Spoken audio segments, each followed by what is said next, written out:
following podcast is part of the Underdog Sports Podcasting Network.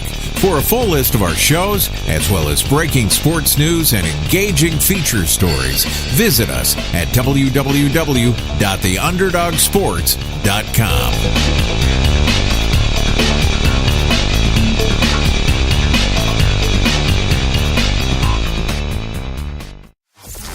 Talking around the bases with Ryan Carter and Logan Smith. Welcome to Talking Around the Bases, Episode 7. My name is Ryan Carter, and I'm joined again by Logan Smith this week. On this week's episode, we're going to be talking about a couple more free agents who found a new home, as well as some spring training games that have stuck out in our minds. As well as this week, we are going to be going through our top 5 list, where we break down each position and give you guys some insight on who we think the top 5 players are at each one. And if there's any differences, we'll go through them and talk about why we think those players are merit for those positions. So without further ado, let's get into it. How you doing this week, Logan? I'm doing great, man. Just glad to have baseball back on, being able to listen to it on the radio, watch some games. Thank you, everybody, for your continued support. It's been amazing on iTunes, YouTube, just everything, thank you guys so much for listening to us. And we're so excited to be able to, once again, just watch some more baseball with you guys. Yeah, and baseball is definitely full-fledged. I know before we started, I kind of told you I don't get into the spring training games that much just because, I don't know, they don't really mean much, and a lot of weird stuff tends to happen, players playing where they don't normally do. Baseball's back. I love it. I know we got a lot of cool things coming up next week outside of the podcast, so that's going to be very fun. I did want to say, for anyone who did listen to last week's episode or tuned in maybe before Thursday or so of last week, there was an issue. It looks like the feed kind of got messed up, so if you already had listened to last week's episode and you found it was similar to episode 5, just go ahead and re-download or re-listen to it, because it is corrected and the actual episode is up. So I do apologize for that, and yeah, definitely thank you everyone for your continued support. Yeah, man. I know it's spring training games and they don't really count at all, but sometimes you can get some good matchups. The other day I was watching the Angels and Dodgers play, and it was actually Garrett Richards versus Clayton Kershaw at pitching. And during the, I believe it was second inning, Ohtani was the DH, and he actually got to face Clayton Kershaw. So that was pretty cool. I believe it went to a 2-2 count, and then Kershaw threw a nasty curveball that was a little low, but we'll give it to him, and struck out Ohtani looking. So that was pretty cool matchup. Other than that, I've been watching or listening to a lot of Nats games. But yeah, man, it's great to have it back. Obviously it'll be a little bit better whenever the weather gets even better, warmer. Still pretty cold where I'm at, and the games actually start to count. But like Ryan said, thank you guys for listening. Make sure you check out episode 6, since that was the AL East one, and please leave us a like or 5 stars, however you do it on your podcasting site. Yeah, and a couple of those games have been interesting. I did actually see that, and I saw afterwards kind of Clayton Kershaw just playfully, just welcoming Ohtani to the bigs, kind of like, this is what you're going to get kind of thing, kind of joyfully playing around. The one thing that I've actually looked into was the Orioles actually brought back Danny Valencia, who was with the Mariners last year. So they brought him in as kind of like a platoon or maybe like a backup role, and he's absolutely crushing the ball this spring training, and definitely going to make the team in my odds. But other than him, I know the Orioles brought back Pedro Alvarez on another minor league invite deal, kind of like last year. Maybe he'll make his way back in. I doubt it, since their rotation. Not the rotation, but their lineup is already set. Other than that, kind of big news came out last night as Mike Moustakas goes back to the Royals on a 1-year deal. And what do you think about that? I've never felt bad for anybody before that's making $6.5 million, but I can't help but feel bad for Mike Moustakas after he turned down the qualifying offer, which would have been a 1-year, $17 million contract. He ends up getting a 1-year, $6.5 million contract from the Royals. Now, of course, $6.5 million is nothing to cry about. But I'm just glad that we're going to get to watch him play. Obviously KC saw their opportunity to reach in there and get a bargain on him, which which I think they did. And since it was only a 1-year deal, I believe it has a second-year vesting option. But maybe, if he's performing pretty well and KC's out of the race, they could try to move him for a couple of prospects. And overall, I mean, obviously we know Moustakas had a great year last year. We're going to be able to see if he can repeat it. The lineup's not going to be as good as it was last year. But at least he's going to have a place to play, because some of these guys, we got some big names still out there, especially on the pitching side of things. So it's good to just get another big name off the board.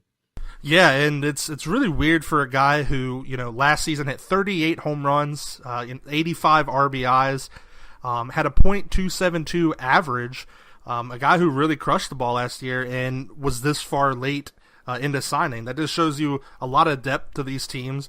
A lot of teams that are rebuilding, choosing to go with their younger prospects who are already being called up, or teams that are just with that luxury tax like we talk about. Like, I definitely could see him going to the Yankees, but with them not wanting to spend so much money and, picking up that Brandon Drury on that trade, there's kind of fell not enough spots for him. So now he kind of just falls into the Royals' lap. I like it. It kind of reminds me of the Nelson Cruz type deal that the Orioles gave him. Now, the Orioles weren't in like a rebuild mode like the Royals are, but it gives him a chance to see if he can do it again.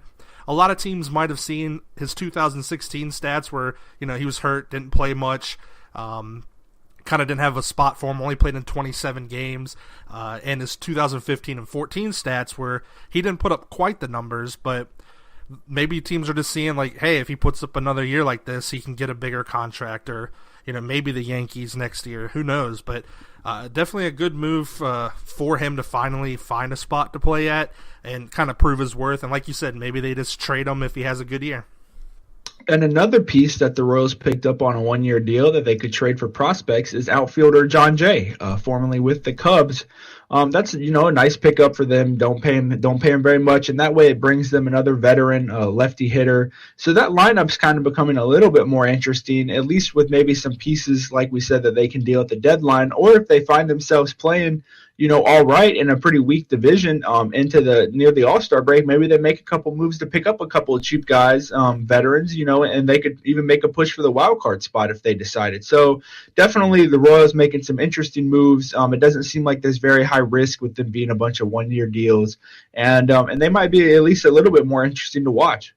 Yeah, and I might have to alter a little bit how I projected them now, because with a guy like John Jay and Moustakas back, Lucas Duda earlier in the year, and they still have guys like Alex Gordon, Salvador Perez, and Jorge Solar, and their rotation not being as bad. Whenever we talked about them, guys like Danny Duffy and Ian Kennedy, I might think that they might actually make a run for the wild card spot, because they don't look as bad as they were whenever we talked about them on that weekly show.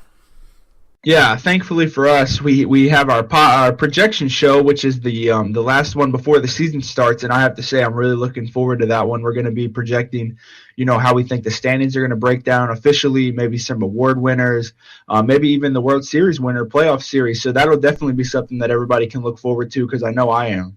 Yeah, I'm pretty excited for that one as well, because it's always nice to have a kind of throw out a projection there and then look back and be like, well, how close were we on our projections? Who do we think was going to have a good year? Now, I mean, obviously injuries and things like that could come up, which is out of anyone's control, but it's definitely going to be a fun time, and like Logan said, it's going to be the week before the season actually starts, so we'll get that out there, and maybe you all can show us some insight when we do that as well on what you all think as projections, or even when we do our top 5 list, maybe who your top 5 player might be in a certain category, or anything. Just shoot us an email at talkingaroundthebases@gmail.com, or leave us a comment on YouTube or iTunes, anywhere pretty much, and we can go over it. Another thing was Carlos Gonzalez and the Colorado Rockies are talking and maybe nearing a 1-year deal. So other than Mike Moustakas going back to his team, looks like Cargo might be going back to the Rockies. Yeah, I mean, that's, hopefully I like their young guys a lot. I like guys like David Dahl and Ramil Tapia a lot. So I was kind of surprised to see him being brought back. It's probably, if I had to guess, on a cheap 1-year deal, that's going to be because I've heard he's a really good leadership guy and a locker room guy. So maybe they bring him back in to be a nice pinch hitter, played 2-3 times a week. Obviously he can mash in Coors. He's his production's kind of fallen off, especially last year. But he's been a Rocky for so long. I mean, it makes sense to bring him back. Another guy that finally is back with his original franchise. Obviously Ichiro. I mean, obviously he's not going to play a whole bunch, and he's not anywhere close to what he was whenever he left Seattle. But man, I mean, it's good to see him back in a Mariners uniform at least.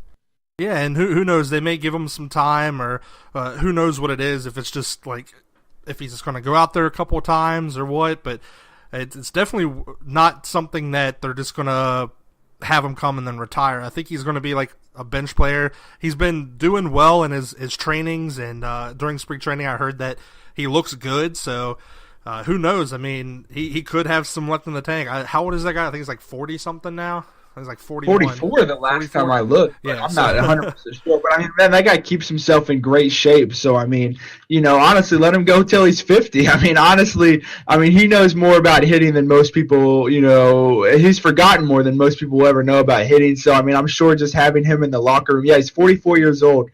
So, just having him in the locker room, I'm sure, he still plays pretty good defense. I mean, obviously that speed's fallen off a good bit, but man, I mean, Ichiro, he's just one of I think he's one of the most loved guys to play the game in the last 10 or 15 years. So it's really good to see him back, especially in a Mariners uniform. Yeah, for sure. It's going to be awesome to watch. I can't wait for it.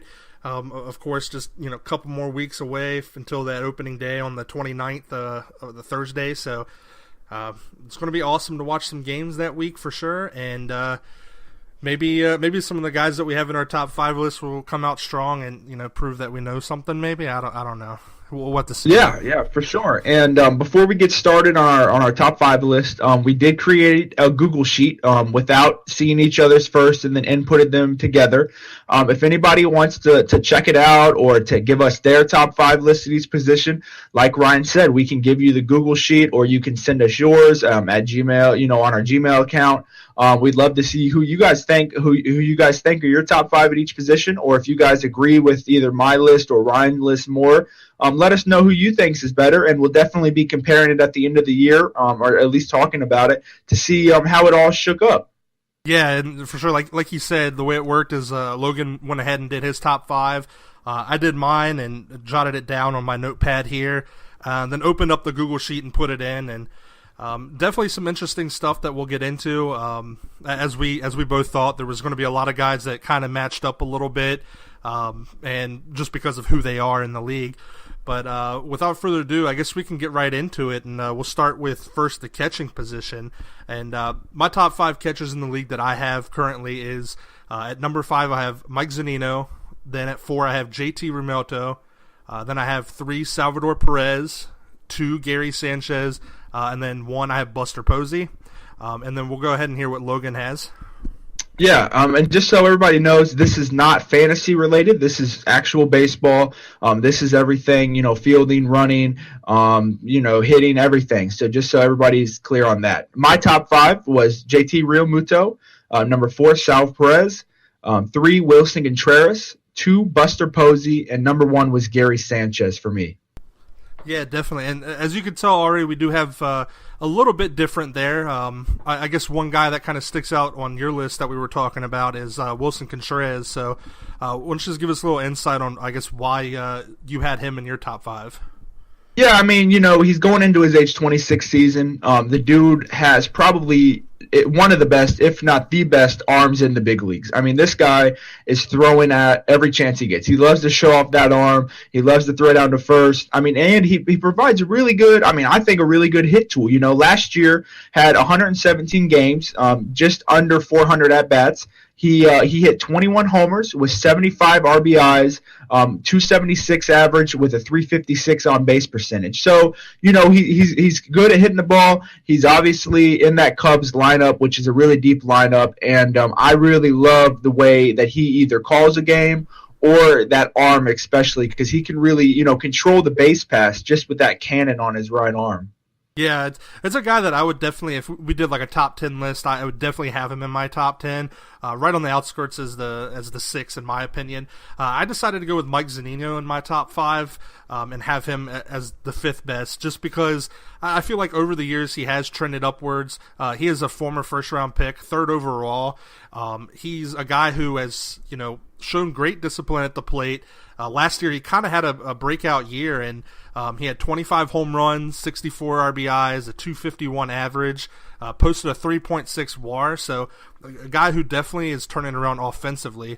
The years before, he's had some okay offenses. His batting average has never been an issue. He's always had a good batting average, in the minors and whenever he first got called up. And he's a guy who's also making trends upward on the defensive side of the ball as well. So I definitely like him for my top 5. Someone who definitely with the fielding doesn't make many errors, throws out a lot of base runners. So I definitely think that for both of those guys, that either case could be made. I definitely think our first two is kind of switched. I have Buster Posey as 1. For only the main reason of the World Series wins. He is older, so Gary Sanchez being younger, I could definitely see where you have him as a number 1 guy. But as far as experience and leadership and a guy who's been there a lot of times, I just have to put Buster Posey first. Yeah, I mean, with Gary Sanchez, he's not a good fielder, I admit, but when you look at how good he is offensively compared to these other guys, I mean, he's only played 177 games in the bigs, but his 162 game average has him hitting, 49 home runs and 121 RBIs while batting 283. So that's now obviously a catcher's never going to play 162 games, but even just last year in 122 games, he hit 33 bombs. So, this guy he has massive home run power. Like I said, not good defensively, but he said this offseason he's been working on it. So I just had to put him at number 1 because of how great that hit tool is. And before Cardinals fans freak out on either one of us, I know for me, if I could list 6, Yadier Molina would be 6. I mean, obviously, I think he's going into his age 34, 35 season. But, man, I never had somebody that I've heard that I can give a shout-out to Yadier Molina for being such a great, defensive catcher and game caller. Yeah, Yadier definitely was a tough one to leave off. A lot of people could argue maybe over Salvador Perez, but Salvador Perez is just these last couple of years just been a beast when it comes to defense and offense. So, but longevity and a guy who's been around the league and a staple behind the catcher, definitely Molina, top 10 for sure, definitely on that 6th spot up there. So it was hard to leave him off, but it wasn't without consideration, that's for sure. So moving on from catcher, the next spot we're going to do is first base.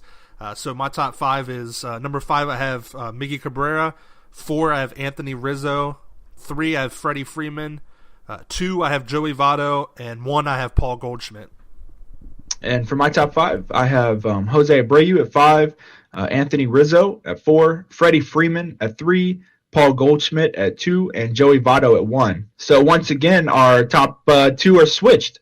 Yeah, it's funny. I don't have the same reasoning there as with Buster Posey, since both these guys haven't won a World Series, so I don't have that type of reasoning. But definitely, I feel like Paul Goldschmidt is a little bit better overall. I think they're both equally matched when it comes to defense. Goldschmidt might just be a tad better. That's the only reason why I put him there, is just because of his defense. The last couple of years, he's definitely just been crushing the ball. Both guys have. But for sure, whenever you look at the last 3 years for Goldschmidt, 33 home runs, 24, 36, 321 average, 297 average. So that consistency. But then whenever you look at Votto, his last 3 years have all been above 300, and he's also had the same amount of home runs, 29, 36. I just think it's the defense that puts it over for me, and that's why I put Goldschmidt 1. Yeah, I mean, I think with first base, honestly, your top 4 of Rizzo, Freeman, Goldschmidt, and Votto, I think any 4 of those could really make an argument to be number 1.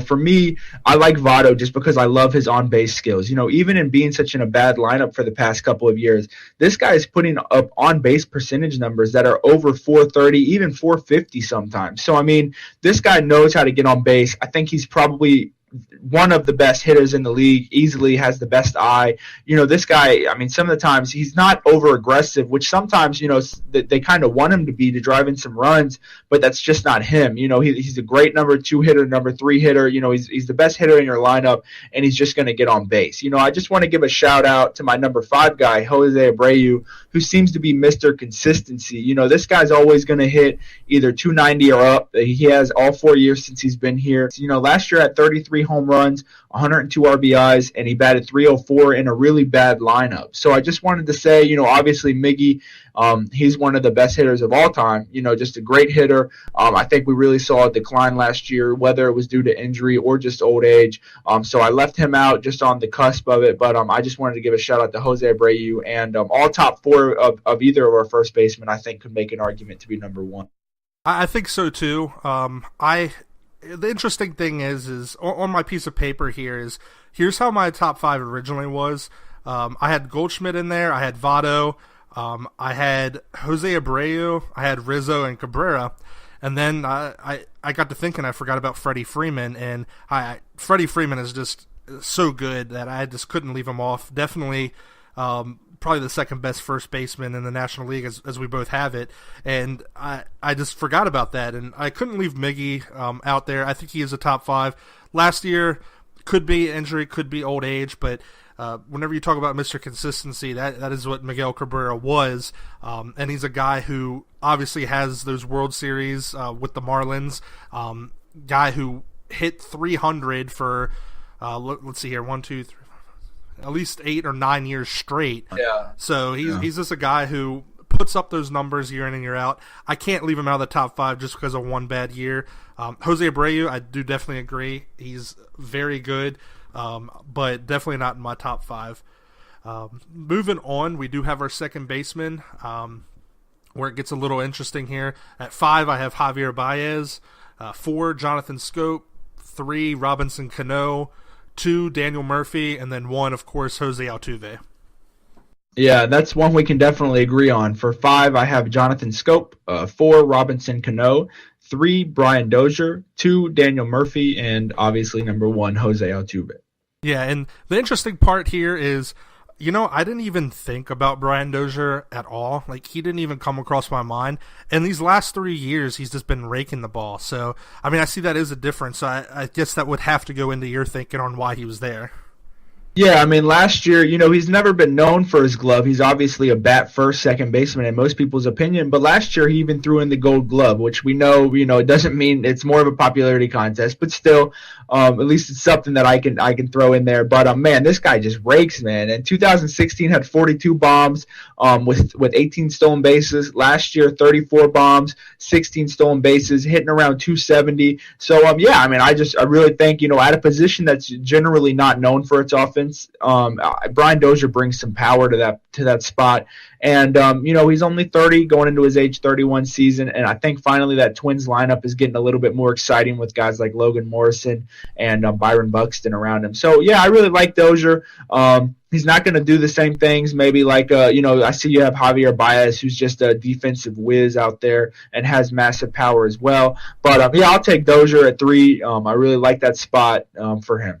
Yeah, and it's nice that you mentioned about the defense because, during all my time playing baseball, I was a first baseman. I played right field, but I was really good at defense, and that's something that I played on a very good defensive team. We hit well, but we were known for defense. And following the Orioles, it's something Buck Showalter says year and year and year, is the defense, defense. And year after year, they have really good defense, and one year it kind of just carried them when their offense wasn't that great. And that is something I do look at whenever I did this top 5, is someone who was really good defensively. Now, Javier Baez may not be in a lot of people's out there top 5 just because he's too new and young. And, if you think about top 5 guys, there are, guys who've done it for a while. But we both have Jonathan Scope on here, and these last couple of years he's been just absolutely crushing the ball. And, I'm glad he was with the Orioles. Hopefully he can stay long term. But in regards to Baez, really I have him as the 5th spot just because of defense. And like I said, I didn't even think about Dozier. If I would have thought about it a little more, I might have him as my 5th and Baez somewhere in the top 10. But overall, I think I would still take Baez over Dozier just because of the defense aspect. Yeah, and we have 2 Mr. Consistencies with Robinson Cano and Daniel Murphy. We each got him. And then we just have to give a shout out to Jose Altuve. Obviously the smallest guy that's ever been an MVP, and man, he's incredible last year, and he's just been incredible for pretty much 4 or 5 straight years. Last year had his 4th straight year of over 200 hits. He hit 346 last year. Finally got some power, like he kept it up, had 24 home runs and 32 stolen bases. Obviously won a World Series. He won MVP, won Silver Slugger. So this guy, I mean, I think without a question, best second baseman in the league, and it looks like for some years to come. Yeah, I mean, if Jose Altuve wasn't even a thing, I mean, Daniel Murphy would be the thing, because Daniel Murphy is just a hitting machine. I mean, he's turned it up these last couple of years to where that one year I thought he was going to hit 400. I mean, he was almost halfway through the season hitting 400. If it wasn't for just a lousy second half, he might have. I mean, he finished that 2016 season with a 347 average. I mean, you just talked about last year with Jose Altuve doing the 346. These guys kind of had flip years, where 2016 Murphy had Altuve's 2017, and in 2017 he had Altuve's. So both these guys have been hitting the ball raking year after year. Altuve obviously is a better defender. I mean, the dude's like 3 feet tall, so he's super fast, can get to anything. Steals a ton of bases every year. I mean, in 2014 he had 56, so definitely a guy at the top for sure.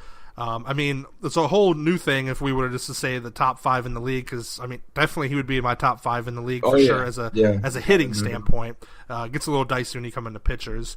But moving on, we do have our third baseman now, the hot corner. And this one we actually have more than just one difference here. My number 5, I have Justin Turner. 4, I have Evan Longoria. 3, I have Josh Donaldson. 2, Chris Bryant, and 1, Nolan Arenado. And before I turn this over, we did want to mention that when we did this list, we decided not to include Manny Machado in the third baseman just because of the fact of his position switch this year. Yeah, exactly. We'll get to him in just a little bit. But for my 5, I have my homer pick with Anthony Rendon. At 4, Josh Donaldson. 3, Jose Ramirez. 2, Chris Bryant. And number 1, we can agree on that one, Nolan Arenado. Yeah, for sure. It looks like we've been trending there with the number 1s lately, agreeing that. And I mean, even if I put Manny Machado here in third base as well, I still have Nolan Arenado number 1, because I don't know what's going on in Colorado, but other than I guess humidifiers and the ball just flying out because of the altitude. But Arenado is just a defensive beast. He hits the ball, crushes the ball. Him and Chris Bryant both, when they came up in the league, I just don't know. These guys are animals. I mean, definitely the difference here is I have Evan Longoria in my top 5 and Justin Turner, and your difference is you have Anthony Rendon and Jose Ramirez. The main reason that I felt that Justin Turner would be here is just these last 3 years. He's just been so consistent at the plate, and definitely not a guy I would think of as my top third baseman, years and years ago. I mean, originally he came from the Orioles, and I remember whenever he played some there, I just didn't think much of him, and now he's kind of just a superstar out there with the Dodgers. And of course, Evan Longoria for all those years in Tampa Bay, and who can't remember, back whenever, I think it was 2011, 2012, the end of the year, the 162 game where Evan Longoria hit that walk-off. He's just so good with the glove, and a guy who's been so great with the bat. So those are my 2 differences. Yeah, I mean, obviously we don't really have to go into Nolan Arenado. This guy, like you said, top 5 overall, he'd be in my top 5 hitters. I don't care if he plays at Coors. You can put him anywhere, and this guy's going to rake.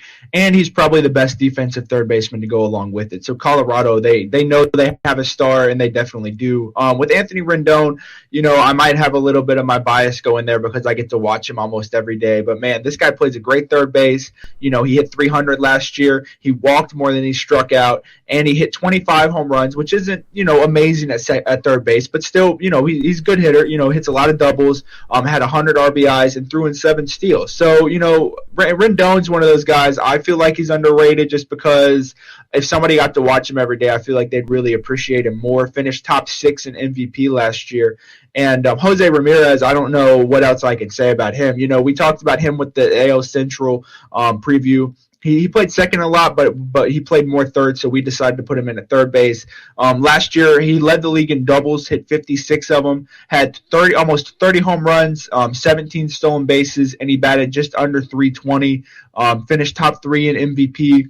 Won the Silver Slugger. So, I mean, man, that guy was amazing. He's really on a great team with Cleveland, so he helps that lineup a lot. Obviously, you have Bryan and Donaldson, who have been up there for a few years now, especially Donaldson. Ever since he came to Toronto, he seemed to really turn it up another level. But third base is a really good position. There was guys that I wish I could have included, in this one. But it's such an exciting position, especially up top with Arenado and Bryant. It's just great youth in the game right now. Yeah, and it was a little hard to do third base. I initially did have Rafael Devers pegged down and ended up crossing him out in favor of Josh Donaldson, just because I think Rafael Devers is definitely one of those guys who deserves it. The last couple of years is a guy who's shown that he's really making strides. I think a couple more years, maybe he'd be in this top 5. We're going to look to try to do this at the beginning of each year. So these are basically our top 5 going into the year as guys right now that we think are the best at the position. And this could change, This year, Miguel Cabrera back at first base could have another year where he's all healthy but just doesn't produce. Probably would knock him out of my top 5. So definitely a little bit contrast. But third base, definitely, I agree. Really hard to nail. One that wasn't really hard to nail down was the shortstop position, and this is where we included Manny Machado, just because, like I said, this is going into this year, what we think is going to be the top 5, and since he's already scheduled to be that shortstop and confirmed by Buck Showalter, this is where we included him. So my top 5 is 5, I have Corey Seager, 4, I have Trey Turner, 3, I have Machado, 2, I have Francisco Lindor, and 1, I have Carlos Correa. Yeah, and for my top 5, I'll admit, this was the toughest position I had deciding between first and second. This one was so good all the way up through 5. There was plenty of guys I wanted to include. Yeah, I'm a little confused. Just so good. I had Trey Turner at 5, Corey Seager at 4, Machado at 3, and then I ended up going with Francisco Lindor at 2 and Carlos Correa at 1. Now, right there, Logan had to have been feeling sick that week, came down with a fever, because if you didn't catch the Indians broadcast, you would think him and Francisco Lindor eloped somewhere, and he's in love with Francisco Lindor pretty much. So I was really shocked that he was number 2. The 1A next to Lindor. 1A? Okay. Yeah, you got 1A, 1B. I'll break my own rules on this one, man. Okay. You're right. I love Francisco Lindor. Had 33 home runs last year, 90 RBIs, hit 273. Plays amazing defense, probably in my opinion the best, now we'll see when Machado, obviously he's amazing defensively at shortstop, but man, Lindor really, really good defensively, but I just had to give it to Correa. This guy, obviously the meat of the order for the World Series winning team, just 24 home runs, 84 RBIs, 315 average, good year. That was only 109 games. He missed some of that time with that thumb injury. So I think with a full year, this guy could get up to 35 home runs, still going to hit around 300, if not better. Going to drive in a ton of runs in that lineup. Yeah, like you said, this was the one that I struggled with the most, no doubt. I was sitting there for a while trying to decide, but I did end up giving it to Correa. Yeah, I have to give it to Correa as well. Like we just said, and we also talked about on the Astros show during that division, is only 109 games. It's scary what we think this guy can do with another 50 games. He might not play the whole 162, but he could. The 3 years that he's been in the league, he's posted a 3.5, a 5.0, and like we said last year with the 109 games, a 5.2 WAR. He posted a higher WAR in 109 games than he did in 153 games, and this year he's projected to have a 6.1. So a guy who's just been at MVP levels each year that he's been playing in the league, doesn't really steal a lot of bases as you would think for a guy like that, but he doesn't really need to because a lot of his hits are doubles, triples. He gets a lot of triples, so I definitely have him pegged as my top guy. I think this is probably, let me see here. Yeah, I think this is our first list where every single player that we had is actually matched up. The only difference being I have Corey Seager 5th, and surprisingly you have Trey Turner 5th, so we have those two guys swapped. I think Trey Turner is a little bit better than Seager, but both guys are really explosive. Yeah, I mean, you kind of get to pick what you want there. Turner's obviously going to hit a couple of home runs, but he's known for his speed on the bases. One of the fastest guys in the league, no doubt. I think if he stays healthy for a full year, could steal 50, 60 bases. Corey Seager, you're not going to get very many stolen bases. You're going to get a really high average, just a major league hitter, no doubt. Going to have good power, going to hit you 25 home runs and a great Dodgers lineup. So I wanted to make sure my bias for the Nationals didn't go in too far in, so I wanted to try to keep it fair. But it doesn't bother me at all putting Trey Turner at 4, Corey Seager at 5. Either way you want to do it, they're both really good shortstops. Yeah, I agree 100%. I think shortstop was definitely the easiest one for me. It's the one I had the less crossing out on of trying to think of people. That when this came natural, I was like, these are the 5 guys. Moving on here, we are going to go to the outfield, and we're going to shift first left to right. So we'll start with left field first. And I just wanted to say that I think this position is the most controversial since your number 1 guy isn't even on my list. So I think, this is the one where we'll definitely have to dive in on because this one's pretty interesting. Yeah, I agree 100%. Yeah, so my number 5 is Andrew Benintendi, 4, Justin Upton, 3, Trey Mancini, 2, Yoenis Cespedes, and 1, I have Marcell Ozuna. For 5, I did Starling Marte. 4, Chris Davis on the Oakland A's. 3, Justin Upton. 2, Yoenis Cespedes. And number 1, Andrew Benintendi. Yeah, and like you were saying, there is a difference there. You'll see that I have Ozuna as number 1 on my list, and he doesn't even have Ozuna at all. And it could just be the fact of, you don't have Ozuna on your list anywhere in the outfield. Let's go ahead and spoil that. So, do you just not like Ozuna? No, honestly, I don't. I do like Ozuna. I've never been sold on him completely. Obviously, last year he had an amazing year, and if I'm being honest, I probably should have put him on my list. But I've been a really big Starling Marte fan because I love stolen bases and what he brings defensively. Starling Marte last year obviously had the PED suspension, so that kind of messed up his whole year. But if we go to 2016, he only hit 9 home runs. That's not what you're getting him for. You're getting him for the 47 stolen bases and the 311 batting average while winning a Gold Glove in back-to-back years. So, I probably should have had him in there. I went with my personal bias, which is I really like speed and I really like Starling Marte. This year he's probably going to move to center field since McCutchen's gone, so I probably should have moved him over there. But I did go with Marte here. Marcell Ozuna would definitely be a 5A or 5B, however you want to say it, definitely at the 6th spot. But yeah, that was definitely the biggest one that stood out to me whenever I saw your list. Yeah, and before anyone jumps down Logan on this one, he just likes stolen bases. But I do have to say that with Starling Marte stealing bases, I'll take that because the guy that's going to be driving him in whenever he gets in scoring position is Marcell Ozuna. Last year the dude hit 37 home runs and had 124 RBIs. And that was on a team that had Giancarlo Stanton having a monster year. So he had 124 RBIs the year Giancarlo Stanton just destroyed the ball. I like Ozuna. The only reason I have him as number 1 is because last year he just took a huge step. Now this year it could be totally different. A whole new team. It could, he couldn't do as well, and he could drop out of my top 5 completely. I think the biggest difference is I have Andrew Benintendi as 5th, whereas you have him as number 1. So I think Benintendi is definitely a nice young player in the league. I think it might be a couple more years before I trend him upwards. I do have a little bit of homer bias with Trey Mancini up there. I think Trey Mancini definitely had a better year last year than Benintendi, but it's interesting that we have 2 guys that were in the top 3 of the Rookie of the Year as our top 5 left fielders. And really, when you think about it, there's not a whole lot of good left fielders out there.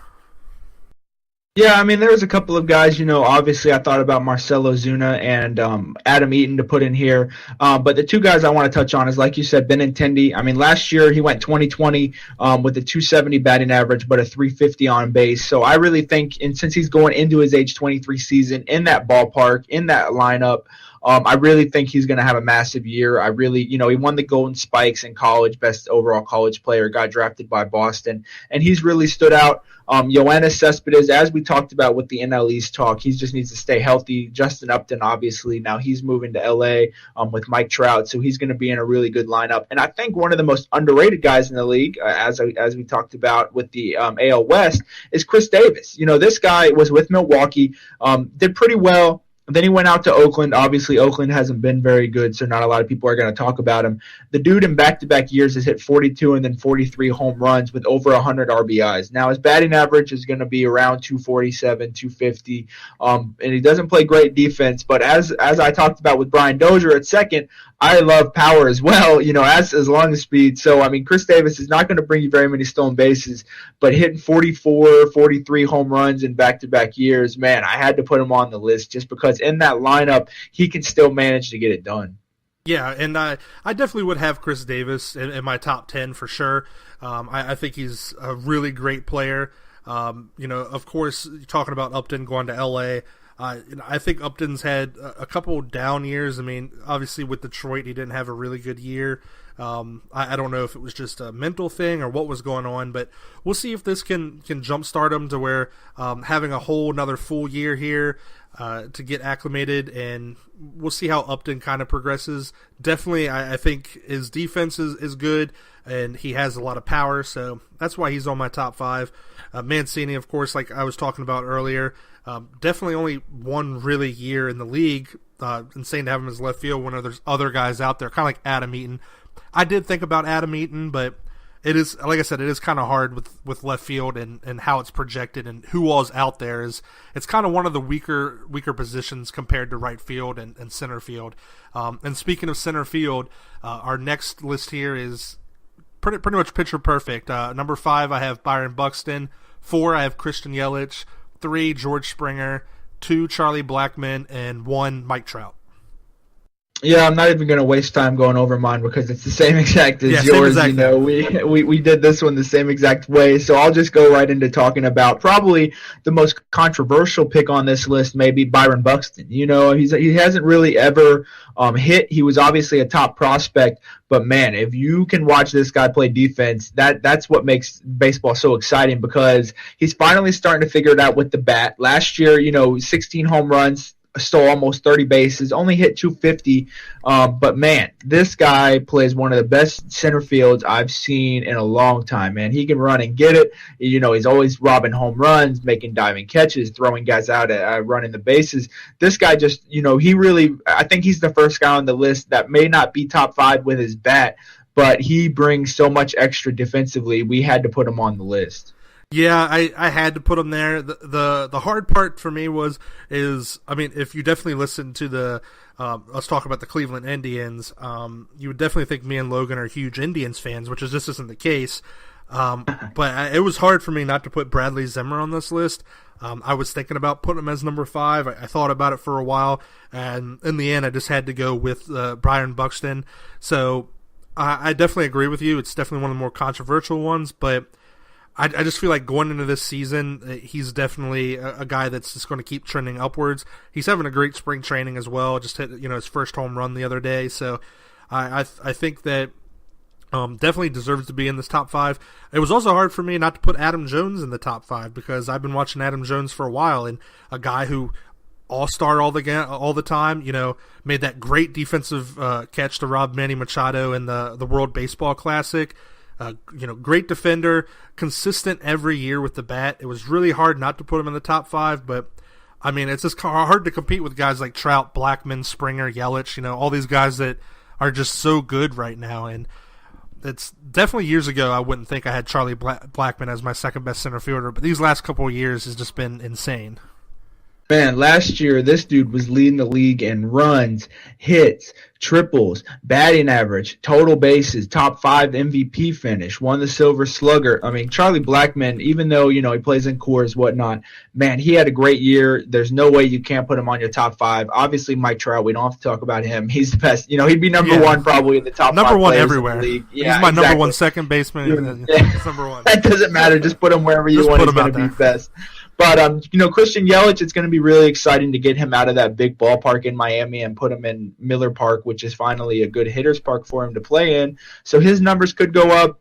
Springer, when he was a prospect, he used to steal a lot of bases. He's kind of fallen off that, but he's added home runs to go along with that. He's got 35, 40 home run power. Obviously, as we talked about with Correa and Altuve, and a great lineup and a great team. Plays good center field, had a really good postseason. So overall, this was a pretty easy, especially the top four, and it looks like we both made Buxton 5. So, overall, we agreed on this one. Yeah, and another one that we agree on, so we won't waste the time with saying both sides, but is our right fielders. We had the exact same ones. So the center field and right field we matched up perfectly with. 5, J.D. Martinez, 4, Aaron Judge, 3, Giancarlo Stanton, 2, Mookie Betts, and 1, Bryce Harper. Yeah, once again, whenever you posted a list, that we were like, wow, look at that. We got the same ones, Obviously, Bryce Harper, he's my favorite player. I've got his jersey in 5 or 6 different colors for the Nationals because that's my guy. I'm already prepared emotionally. I don't think I'll ever be prepared, but for him to leave next year. But, man, this guy is an on-base machine like we talked about with Votto. He plays a really good right field, has a cannon, hits a ton of home runs. Obviously, injuries and the way he plays is always going to be a concern with Harper, but I think anybody would want him in their right field, especially with the hit tool that he's got and the great eye.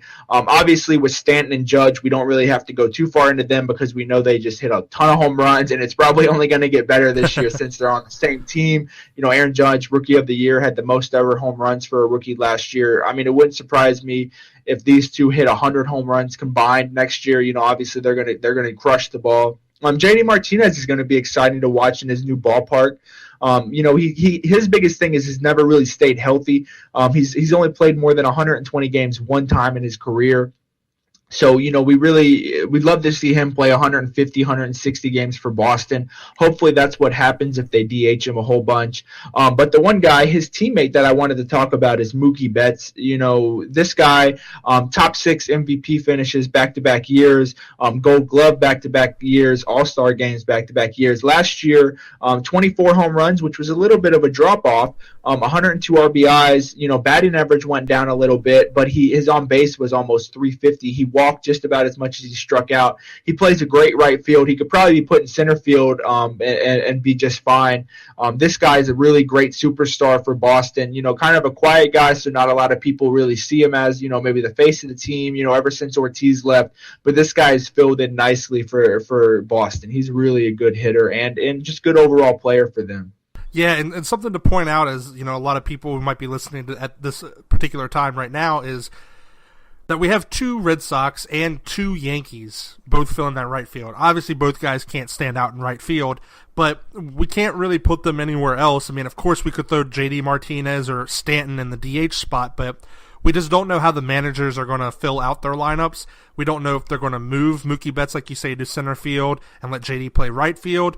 We just don't know. So for that time being, this might be the only spot where we had to go with last year's position, whereas with Manny we're going with this year just because we know Manny's going to be in the shortstop. Yeah, exactly. They've been trying Stanton at left field. It hasn't really went well so far, but that's where they're trying it. They might decide to move somebody to first base. J.D. Martinez probably will be a DH, but we're not 100% sure yet because as we'll get to DH, I have another guy in there. And like you said, this is the one position where we're just not sure. So next year it could be completely different, but this is what we went with for this year. Yeah, and it's pretty much just straightforward. All these guys are ridiculous. I think Bryce Harper, if he can get back to that 2015 year where he posted a ridiculous 9.5 WAR, he had 42 home runs, 118 runs scored, and 99 RBIs. I feel like if he can get back there this year, definitely going to be a nice payday for him. Yeah, man, just go ahead and back the Brinks truck right up to his house and drop it off. Yeah, definitely. Harper's so good. Moving on to DH, this is definitely something that's totally different for both of us here. I took a lot of time and thought in the DH position. I felt like my top 5 list is something to really consider for everyone out there. In number 5, I had Nelson Cruz. Number 4, I have Nelson Cruz. 3, 2, and 1, I have Nelson Cruz. So wait a second, I got Nelson Cruz. A pattern here. Yeah, there's a little bit of pattern there. Basically, before you say your top 5. Really, when it comes to DH, I know there's a lot of guys out there that are strictly DHs, as we'll see on your list. You do have a couple. But really, the only person that has been a straightforward DH, and he won the Edgar Martinez DH award last year, was Nelson Cruz. I just feel like there's no one else really. It's just Nelson Cruz all day. Of course, if David Ortiz was still in the league, David Ortiz would be my number 5, and then 4, 3, 2, and 1 would be Cruz. Maybe you should. Well, I'm buying a Francisco Lindor jersey. I'll get you a Nelson Cruz jersey too. Oh yeah, I should already have one. I don't know how you could forget. My number 5 is your boy Mark Trumbo. Number 4 is Hanley Ramirez. 3, Kendrys Morales. 2, Nelson Cruz.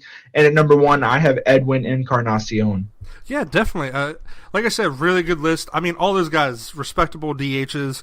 For me, it's kind of hard because a lot of those guys, other than Morales and maybe Encarnacion, have played like other positions, like Hanley Ramirez, first base, Mark Trumbo, right field, some first base. So, but all these guys spent the majority of the time at DH. So I think your list is definitely very reasonable. Yeah, I mean, with Morales, that guy, ever since, he was going to be a really good player with the Angels, finished in the top 5. Obviously, he had that really terrible leg injury when he hit a walk-off home run and hurt his leg really bad, jumping on home plate. But ever since then, he's come back, and he's actually been a pretty good player. With KC during their World Series wins, he had 22 home runs in 2015, and then the past 2 years, he had 30 home runs in 2016, and then last year with the Blue Jays, 28 home runs, 85 RBIs. He's not a great batting average guy, 250.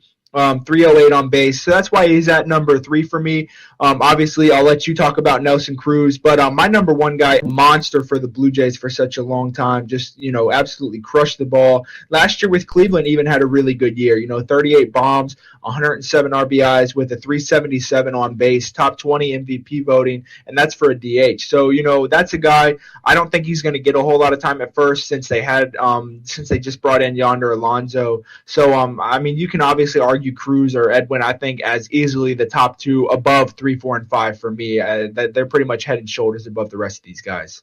Yeah, and I mean, for me, for Cruz, I mean, obviously his years before that, I mean, other than the 2009 Rangers, the 2010, 2011, 12 time he spent with them, he played fine, 20, 22, 29, 24 home runs, had decent average, had, okay, RBIs and those categories, but after that year, whenever he came to the Rangers, came to the Orioles in 2014 on that 1-year deal, he's just been tearing it up every year, and the last 4 years has been 40 home runs, 44, 43, 39, and then in the RBI category, 108, 93, 105, 119, obviously the last 3 coming with the Mariners, and he's been hitting close to 300 every year. So, I mean, Cruz has definitely just been tearing the ball up these last 4 years, and these are years that he's actually gotten older than previously whenever he was younger, and he's playing just better baseball.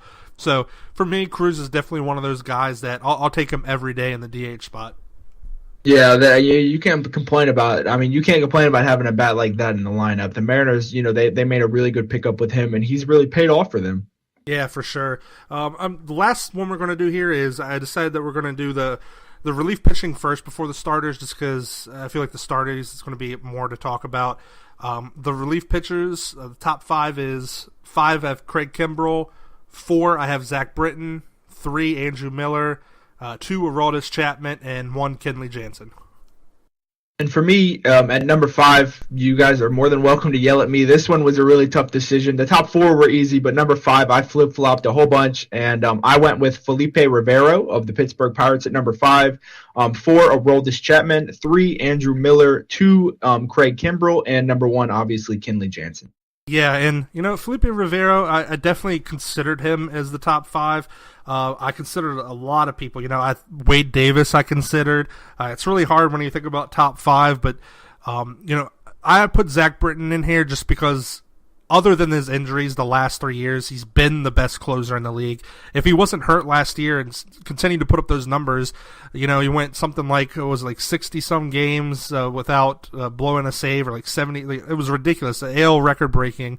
So for me, he would have been number 1 if he hasn't been hurt or was more consistent. Kenley Jansen, definitely just a staple out there.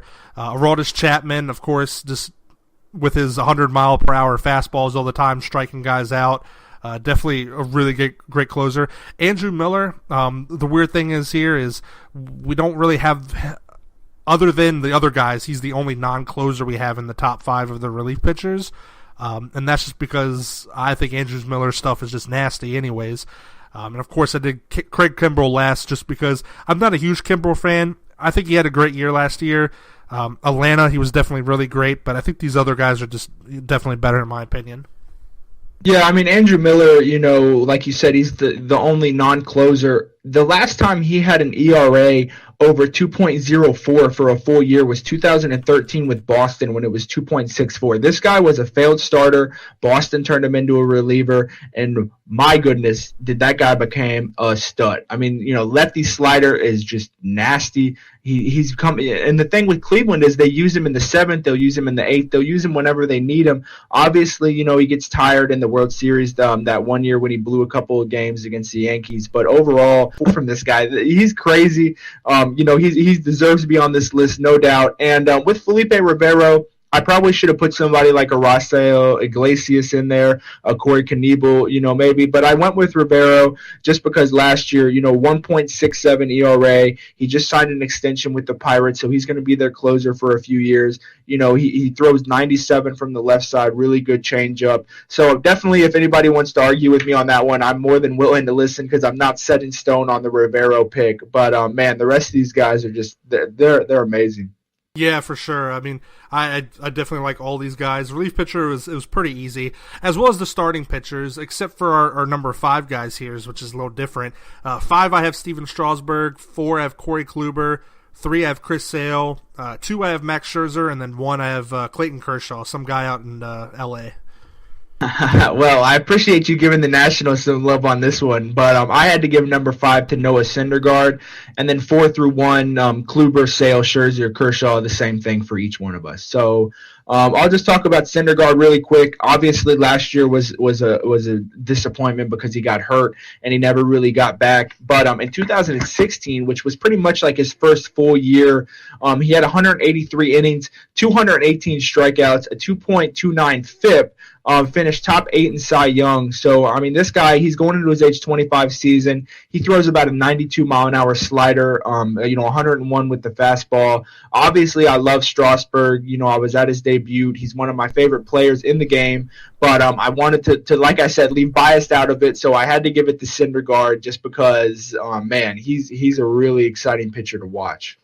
Yeah, I mean, I could definitely see with Syndergaard. And, I mean, the spring training has been a beast. I mean, just threw 7 strikeouts the other day against the Nationals. I mean, he's been killing the ball, and he had in his interview he was saying, he doesn't think he's in midseason form. Well, I mean, if that's not midseason form so far, I'm scared to see what's going to happen. I think Thor is definitely back.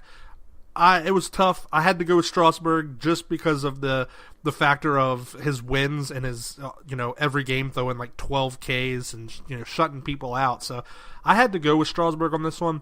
Of course, no arguments here for the rest of the list. Is it's all the same where we have Sale, Scherzer, Kershaw as our top 3. It was really tough not putting Kluber in there, but just these last couple years, Scherzer and Kershaw have just back and forth just been so dominant. Kluber, of course, we talked about during the Indian show, of course. His years of 20 wins, that's definitely merit. But with guys like Kershaw and Scherzer, it's hard to top it. Yeah, I thought about maybe being kind of, controversial. Number 1 and move Kershaw down a little bit, and then I looked at Kershaw's stats, and he's finished top 5 in the Cy Young ever since 2011, and he's never had an ERA above 2.53. So I was like, yeah, I think I might lose my podcasting rights if I put anybody but Kershaw at 1. So I had to change my mind. I mean, obviously, Kluber's a monster. I think 3 Sale, he's the best pitcher in the American League. He's amazing from the left side. Everybody's waiting on him to get injured from that crazy delivery. But, man, Boston got themselves an ace. And I love Scherzer. He's won back-to-back Cy Youngs. Now, some of that is probably due to Clayton Kershaw not being healthy both years, but Scherzer's definitely the, top two, no doubt. And Kershaw is just, I think he's one of the best pitchers that we're all getting to witness, live pretty much. And he's one of the best pitchers of all time. Yeah, it's hard to say that with Kershaw being injured these last couple years, like not so much injured as out a long period of time, but injured as not 100%, and he's still putting up the numbers. The most games he's ever lost in a year has been 10, which is with the Dodgers in 2010. Other than that, he's had two 9-game losses, but came with some big wins. And here's a guy, with his career ERA of 2.36, and like you said, never above. Every year he's posting almost like a 1.8 ERA. It's crazy how good this guy is, and the fact that he goes out there, strikes out people. Curveball's nasty, as you talked about earlier, against Ohtani, and maybe sometimes he does get benefit of the doubt because he is Kershaw, kind of like in a football sense, like a Tom Brady sort, but. Kershaw is just that good, and I definitely agree. Probably the best pitcher, that we got to witness in a very long time, and probably in futures to come. He's still he's not old, but he's still kind of young, so he's still got a lot left. Oh yeah, no doubt. He's only going into his age 30 season. He's going to be a free agent after this year, so it'll be really exciting to see where he goes. Like Ryan said at the top of the show, if you guys want to check out this Google document, we've got it. I'll tweet it out on the Talking Around the Bases Twitter account. We definitely have it on our email. We can even post it in the link in the description on our YouTube page. We want to hear what you guys think. We want to hear if you think mine's better, if Ryan's is better, if we both suck. We want to know what you guys think, because we just love hearing from you guys. So let us know your top 5. Let us know who you think is better.